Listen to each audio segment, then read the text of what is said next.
Hello friends, the purpose of this channel is to impart financial literacy, which will enable you to make better financial decisions for yourself.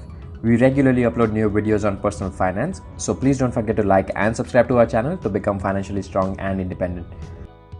The topic for today's video is what is the difference between a stock and a bond. Let's say I have a grocery store at the intersection you live at. I'm doing well as a business and it can be seen by my customer base, sales, products, popularity, and so on. For me to be able to efficiently run my business, I need employees, inventory, manage my operations, do marketing, pay for my lease, electricity bills, auditors, and 100 other things. My profits can cover my expenses, but I do have a problem here. I'm looking to open a new store to further grow my business, for which after my analysis, I will need $250,000. This new store will enable me to increase my profits, cut down on my cost, and will have synergy benefits.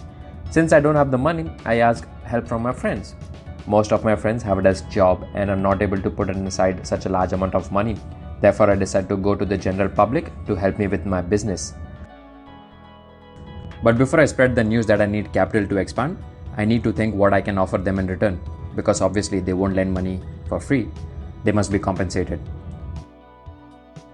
I really will have to rely on the two most basic options available. Either ask them to lend me money and I pay them interest in return, or I give them a partnership in my company. So I decided to offer them 5% interest on the money they give me, or 1% stake in my company for every $10,000 they provide. Mr. A got really attracted with this offer and offered me $100,000 for the specified 5% interest. This meant that I will have to pay him $5,000 at the end of every year, and at the end pay his $100,000 back.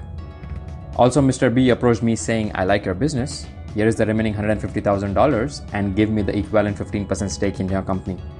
In this scenario, Mr. A has actually purchased bonds of my company, wherein he gets a pre-decided amount of interest every period and his capital back at the end of the term. Whereas Mr. B has invested in the stocks of my company, wherein he holds 15% stake, representing that he is a part owner of my company. Shares or stocks are nothing but a representation of an ownership in the company, which means if you buy Apple shares, you are actually the owner of the company. This is not the same with the bonds, because as soon as I pay his principal back along with the interest, our relation is over. I hope this example helped you clear the difference between a stock and a bond. Both types of investments have their own advantages and disadvantages, and there are multiple other things to discuss, for which I will make follow-up videos in the coming weeks. Please don't forget to like and subscribe to our channel to never miss our upcoming videos. Bye for now.